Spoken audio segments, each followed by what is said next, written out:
Welcome to the best 5-minute wine podcast with Forrest Kelly. All right, let's dive deeper into our conversation with Laura DePasquale. How am I ever going to get ahead?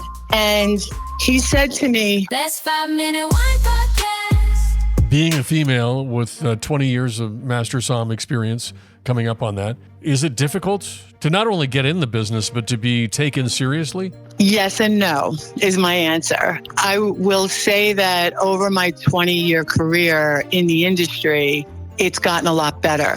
But I can tell you that the first 10 years were extraordinarily difficult. I would be the only woman as an executive in the room at all times, no matter what state I was in, whether I was in Omaha, Nebraska, or Los Angeles, California, meeting with the top executives, I would be the only woman in the room. And I will say that over the last 10 years, and specifically the last 5 to 6, it has gotten a lot better.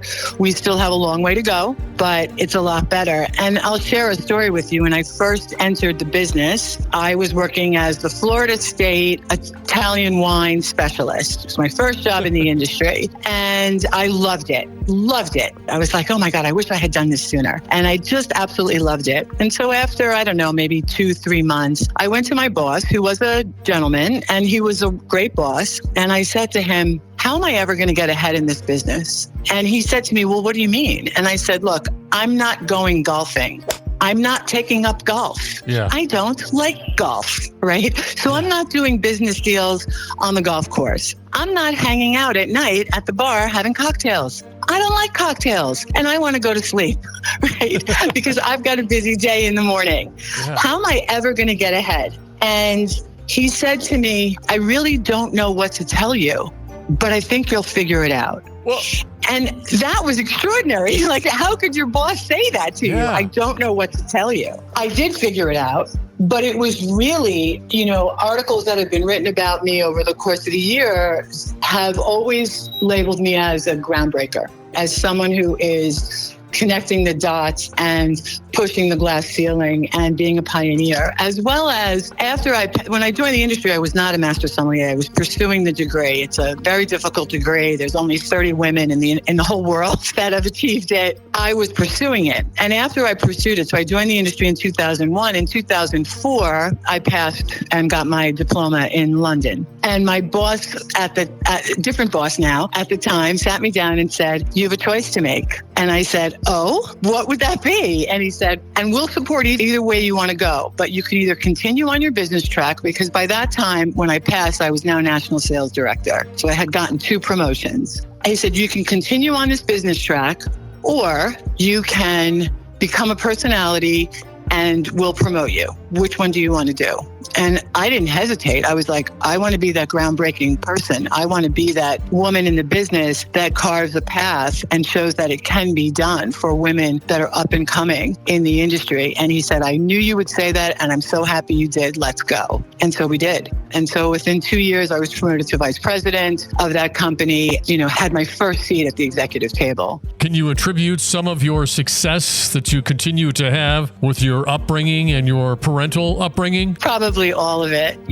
I think I really didn't understand who I was when I entered the business. And the business really helped, and becoming a Master Sommelier, just that achievement helped me find my voice as a leader. I can't say that I've done everything correctly, because it's trial and error sometimes. And at the time, the industry was still pretty improvised in a lot of ways. And people were in seats that you just sort of looked at them and go, well, how did you get this job? Right? Like, you're completely incompetent. And it was for sure trial and error and a lot of coaching. That gentleman who sat me down was an extraordinary boss, and he was my boss for 7 years. At the time, there were no formal mentor-mentee programs, but he was an incredible coach and mentor. And we would have a standing phone call no matter where I was in the world, because I was traveling a lot. I've always traveled a lot. 7:30 Tuesday morning, no matter where I was our time. And he would say to me, like, if I had done something that, maybe I shouldn't have done out in some market, or said something to somebody or something, he would say to me, okay, so a little dentist coaching. And I would be like, what did I do? You know? Right? But he just had such a great way of encouraging me, promoting me, empowering me, making me feel valued, making me feel important, making me feel like I was making a difference, making me feel that I was doing a good job. And I've always been described as driven, headstrong, independent. I just knew that I really wanted to succeed. And I think some of that is growing up at the time that I did in a very humble upbringing. And I think part of it is just my passion and drive and love for representing the wineries that I do. This current role that I have at Southern Glazers is the dreamiest job I could ever imagine. I am empowered to create something that doesn't exist for a very powerful company. I have incredible resources and support. And I feel like at this point in my career, not only am I helping to develop the next generation of leaders, but I'm also helping to sustain generational farming, generational wineries, traditional wineries, and providing new innovative wineries the opportunity to become commercially successful. So I just love what I do. I just love it. The best 5-minute wine podcast. Don't forget my favorite part. Please like and follow. Oh.